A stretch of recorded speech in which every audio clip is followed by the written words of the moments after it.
Halol Shamlaji bypass highway ઉપર ગોધરા મેસરી નદી પરનો બ્રિજ હાલ ડિસ્કો બ્રિજ બન્યો છે।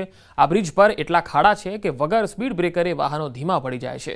આશ્ચર્યની વાત એ છે કે વાહનો ધીમા પડતા હોવા છતાં બ્રિજના છેડે સ્પીડ બ્રેકર મૂક્યા છે। ખાડાને કારણે મોટા વાહન ચાલકોને અકસ્માતનો ડર છે તો ટુ વ્હીલર ચાલકોને કમર તૂટવાનો ડર લાગે છે। બ્રિજના છેડે ગતિ નિયંત્રણ માટે મુકાયેલા સ્પીડ બ્રેકર અંગે સૂચક બોર્ડ નહીં મૂકતા ચાલકોમાં રોષ છે। મેસરી બ્રિજ પાસે એક તરફ 40 કિલોમીટરની સ્પીડે વાહન હંકારવાનું સૂચક બોર્ડ અને બીજી તરફ નજીકમાં જ સ્પીડ બ્રેકર મૂકવામાં આવ્યા છે, જેથી વાહન ચાલકો અટવાઈ રહ્યા છે।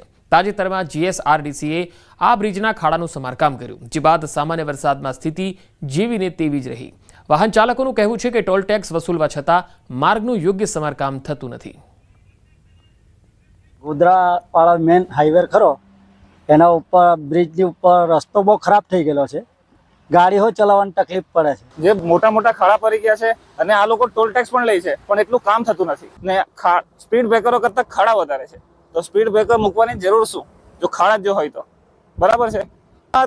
એટલા વધારે પડતા મોટા સ્પીડ બ્રેકર છે, પાછળથી વાહનો પાછળ મોટી ગાડીઓમાં ઘૂસી જાય છે ને તમે જોઈ શકો છો મોટી મોટી ગાડીઓ જાય છે। આ જે બ્રિજની હાલત તમે જોઈ શકો કેવા મોટા મોટા હોલ થઈ ગયા છે। આ મેસરી નદી પર આવેલા બ્રિજની આગળ સ્પીડ બ્રેકર વગર સાઇન બોર્ડ મૂકી દેવામાં આવ્યા છે અને આ બ્રિજની હાલત એકદમ ગંભીર છે। હાલ પૂરતો આ બ્રિજને લોકો થોડું ઘણું સમારકામ કરીને જવા દે છે, તો સરકારે આ બાબત પર ધ્યાન આપવું જોઈએ। હાલોલ શામળાજી માર્ગ ઉપર હાલ अनेक ठिकाने मस्त मोटा खाड़ा पड़ी जता वाहन चालको ત્રાહિમામ પોકારી ઉઠ્યા છે। હું આપને સીધા દ્રશ્યો બતાવી શહેર નજીકથી પસાર થતા મેસરી નદી ઉપર આવેલા બ્રિજ ઉપર ઉપસ્થિત છે। આપ જોઈ શકો છો જે પ્રકારે હાલ જે બ્રિજ છે તેના ઉપર ખાડા પડી ગયા છે, વાહન ચાલકો ત્રાહિમામ પોકારી ઉઠ્યા છે। થોડા સમય અગાઉ જ અહીંયા રીકાર્પેટિંગની કામગીરી કરવામાં આવી હતી, પરંતુ કામગીરી જાણે એક જોગવાઈ પૂરતી હોય એ પ્રકારના દ્રશ્યો હાલ જોવા મળી રહ્યા છે, કેમ કે થોડા જ દિવસોમાં જે કામગીરી કરવામાં આવી હતી તેના ઉપર ફરીથી મસ્ત મોટા ખાડા પડી ગયા છે। સાથે સાથે જ અહીંયા તંત્ર દ્વારા અજાણતા કોઈ વાહન ચાલક ખાડામાંથી બ્રિજની નીચે ના પટકાય એના ભાગરૂપે સતર્કતાના ભાગરૂપે અહીંયા સ્પીડ બ્રેકર મૂકવામાં આવે છે, પરંતુ સ્પીડ બ્રેકરની આગળ કોઈ પણ પ્રકારનું સૂચક બોર્ડ મૂકવામાં આવ્યું નથી, જેથી પૂર ઝડપે આવતા વાહન ચાલકો અચાનક જ બ્રેક કરતા એકબીજા પાછળ વાહનો અથડાવાની હાલ અહીં ઘટનાઓ બની રહી છે। ત્યારે અહીંયાથી પસાર થતા જે વાહન ચાલકો છે તેઓ ભારે રોષ વ્યક્ત કરી રહ્યા છે। સાથે સાથે જ જ્યાં સ્પીડ બ્રેકર છે ત્યાં સૂચક બોર્ડ મૂકવામાં આવે એ પ્રકારની માંગણી કરવામાં આવી રહી છે। વાહન ચાલકો અહીંયા માર્મિક કટાક્ષ કરતા પણ જોવા મળી રહ્યા છે કે માર્ગ ઉપર ખાડા જેટલા છે તો વાહનની ગતિ નિયંત્રણ લાવવા માટે સ્પીડ બ્રેકર મૂકવાની જરૂર જ નથી। ત્યારે સરકારનો સંલગ્ન વિભાગ જાગે અને જ્યાં ઠેર ઠેર હાલોલ શામળાજી માર્ગ ઉપર પડી ગયેલા ખાડા છે તે પૂરવાની કામગીરી કરે એવી હાલ વાહન ચાલકોમાં માંગણી જોવા મળી રહી છે। રાજેશ જોશી, ન્યૂઝ 18 ગુજરાતી, ગોધરા, પંચમહાલ।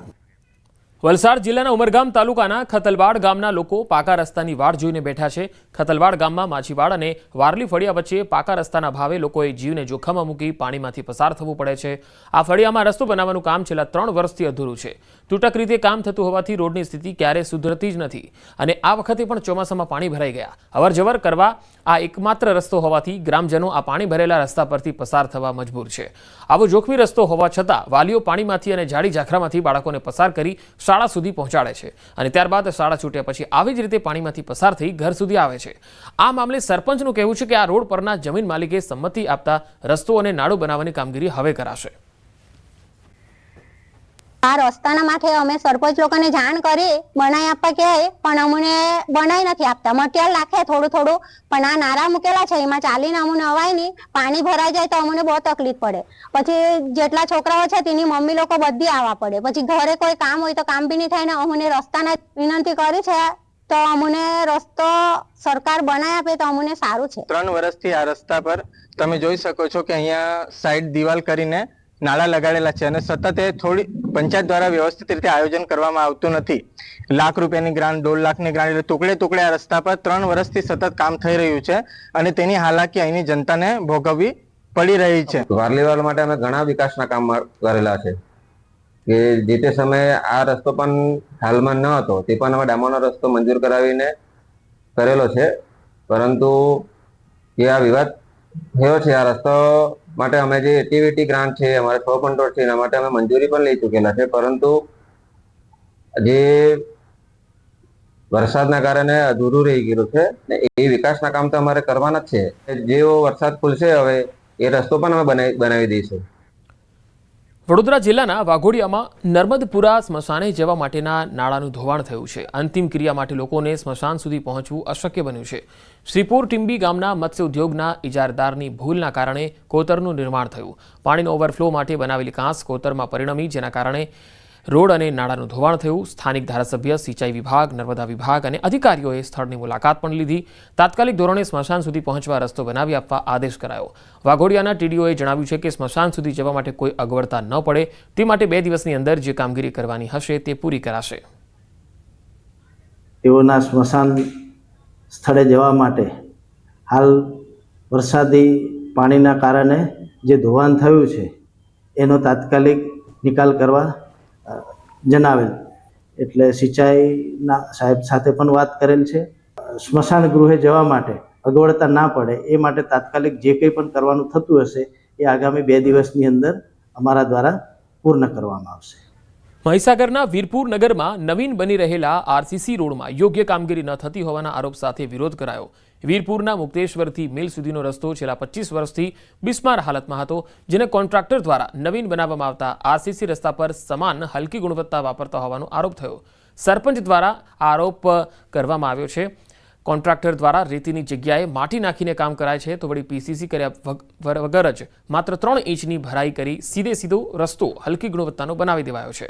આ મામલે સરપંચે કોન્ટ્રાક્ટરને રજૂઆત કરવા છતાં કોન્ટ્રાક્ટર પોતાની મનમાની કરી રસ્તો બનાવતો હોવાની વાત સામે આવી છે. સરપંચ દ્વારા જિલ્લા વિકાસ અધિકારીને રજૂઆત કરવાની ચીમકી પણ આપવામાં આવી. હલકી કક્ષાનું બધું જ મટીરિયલ વાપરતા હતા. આ અંગે રજૂઆત કરી. બીજા નંબરની અંદર કે જે રેતી છે એ રેતીની અંદર માટીનું પ્રમાણ પુષ્કળ પ્રમાણમાં હતું અને આના માટે આ નાખે તો આખો રસ્તો તૂટી જાય તેવું હતું. હાલમાં આ રસ્તાની અંદર કામ કરવા માટે તેમને મેં બંધ કરાવ્યું અને આજ રોજ સાહેબો બધા વીરપુર દોડીને આવ્યા અને કે આ રેતી અહીંથી ઉઠાવી લો, આ અમે ટેસ્ટિંગ કરાવીશું. પરંતુ ટેસ્ટિંગની અંદર ગમે તે બદલી કાઢે તો એ ખબર ના પડે, તો અમે કીધું અમારી રૂબરૂમાં સીલ કરીને લઈ જાઓ. ધોરાજીના મોટા ગુંદાળા ગામમાં તૂટેલા રસ્તા લાંબા સમયથી રિપેર ન થતા ગામજનોમાં રોષ છે. સરપંચ દ્વારા ગટરનું કામ તો કરવામાં આવ્યું, પરંતુ રસ્તાની મરામત કરવામાં આવી નથી. મુખ્ય બજારમાં કાંકરા નાખી કામ ચલાવાઈ રહ્યું છે, જેના કારણે હાલાકી વધી છે. અનેક વખત રજૂઆત છતાં કોઈ જ કાર્યવાહી નહીં. ગામજનોએ બેનરો સાથે રસ્તા પર ઉતરી ઉગ્ર વિરોધ કર્યો. આણંદ જિલ્લામાં ચોમાસાની ઋતુમાં વાયરલ ઇન્ફેક્શન, તાવ, શરદી અને ઉધરસના કેસ વધ્યા છે. તેમાં પણ બાળકો સૌથી વધુ આ વાતાવરણનો ભોગ બની રહ્યા છે. સિવિલ હોસ્પિટલમાં દર્દીઓનો ધસારો વધ્યો છે. આરોગ્ય વિભાગ રોગચાળાને ડામવા સજ્જ બન્યું છે. ઘરે ઘરે સર્વેલન્સ, દવાના છંટકાવની કામગીરી કરાઈ રહી છે. રીતે અત્યારે વાયરલ ઇન્ફેક્શન હોય એટલે શરદી ઉધરસના કેસો તો મળતા હોય છે અને બાળકોમાં એની અસર વધારે હોય છે, કારણ કે એનામાં રોગપ્રતિકારક શક્તિ ઓછી હોય છે. તો સુરતમાં રોગચાળો બેફામ રીતે વકરી રહ્યો છે. રોગચાળાએ વધુ એક બાળકનો ભોગ લીધો. સચિન પાલીગામમાં એક બાળકનું મૃત્યુ થયું. 1 વર્ષીય બાળકને શરદી, ખાંસી અને તાવ આવ્યો હતો. સ્થાનિક ક્લિનિકથી દવા લીધા બાદ તેની હાલત સ્થિર હતી, પરંતુ વહેલી સવારે અચાનક તેના શ્વાસ લેવામાં તકલીફ થતાં તેને હોસ્પિટલ ખસેડાયો. હોસ્પિટલ પહોંચે તે પહેલા જ બાળકનું મૃત્યુ થઈ ગયું. અચાનક બાળકનું મોત થતાં પરિવારમાં શોકનો માહોલ છવાઈ ગયો. सर्दी जुकाम था, बुखार भी था, तो प्राइवेट हॉस्पिटल से मतलब दवा सुई चला था, तब तो मतलब दवाई खाते थे तो ठीक थे. फिर एक बार थोड़ा सांस लेने में प्रॉब्लम होने लगा, तो फिर कुछ खिला के दवाई ववाई खिलाए. तो फिर सुबह 6:30 बजे दवाई खिलाए. तो फिर हम लोग सोचे कि थोड़ा फिर भी दिक्कत हो रहा था, हम लोग ला रहे थे हॉस्पिटल में. तो फिर रास्ता में ही थोड़ा सांस बंद हो गया था. ગુજરાતમાં એક જીવલેણ રોગે દેખા દીધી છે. અમદાવાદમાં ધોળકાના પીસાવાડામાં CCHF રોગનો કેસ સામે આવતા દહેશત ફેલાઈ. રોગના કારણે 50 વર્ષીય પશુપાલકનું અવસાન થયું છે. CCHF એટલે કે ક્રિમિયન કોંગો હેમોરેજિક ફીવર. આ એક ગંભીર વાયરલ રોગ છે જે ઈતરડીના કરડવાથી અથવા તો ચેપગ્રસ્ત પશુના લોહી કે માંસના સંપર્કથી ફેલાય છે. CCHFનો કેસ આવતા પશુપાલન અને આરોગ્ય વિભાગ હરકતમાં આવ્યું. 168 જેટલા ઘરોની મુલાકાત કરાઈ. 22 જેટલા પશુઓના વાડામાં સ્વચ્છતા અંગે પગલાં લેવાયા. તો એ વાયરસથી થતો રોગ છે અને એમાં પશુઓ મુખ્યત્વે વાહક તરીકે કામ કરતા હોય છે અને એની અંદર જે એમાં ઈતરડી પશુઓ ઉપર હોય એ ઈતરડી આ રોગને ફેલાવવામાં ઘણો અગત્યનો રોલ એનો હોય છે. અને ઈતરડી જ્યારે પશુને કરડે ત્યારે મુખ્યત્વે જે પશુની પર ચોંટેલી ઈતરડી મનુષ્યને જ્યારે કરડે ત્યારે આ રોગ મનુષ્યમાં જોવા મળતો હોય છે. શક્તિપીઠ અંબાજી ખાતે ભરાનાર ભાદરવી પૂનમના 7 દિવસીય મેળામાં મોટી સંખ્યામાં પદયાત્રીઓ આવતા હોય છે. અંબાજી દર્શન માટે આવતા ભક્તોને અકસ્માતના કેસમાં વળતર મળી રહે તે માટે યાત્રિકોને વીમા કવચથી સુરક્ષિત કરાય છે. આ વખતે સુવિધામાં વધારો કરાયો છે. હવેથી 50 કિલોમીટર સુધીની હદ સુધી આ વીમા કવચનો લાભ શ્રદ્ધાળુઓને મળી રહેશે. અગાઉ 20 કિલોમીટરની પેરીફેરી વિસ્તારમાં આવતો હતો. ગુજરાત સહિત રાજસ્થાનથી પણ લોકો મોટી સંખ્યામાં આવતા હોય છે. યાત્રિકોને અકસ્માત વીમા એટલે કે થર્ડ પાર્ટી એટલે કે પબ્લિક લાયબિલિટી ઇન્સ્યોરન્સ મંદિર ટ્રસ્ટ દ્વારા લેવામાં આવે છે. લગભગ પહેલા 20 કિલોમીટરના પેરીફેરીમાં અકસ્માત મૃત્યુ માટે ટ્રસ્ટ દ્વારા ઇન્સ્યોરન્સ લેવામાં આવતો હતો.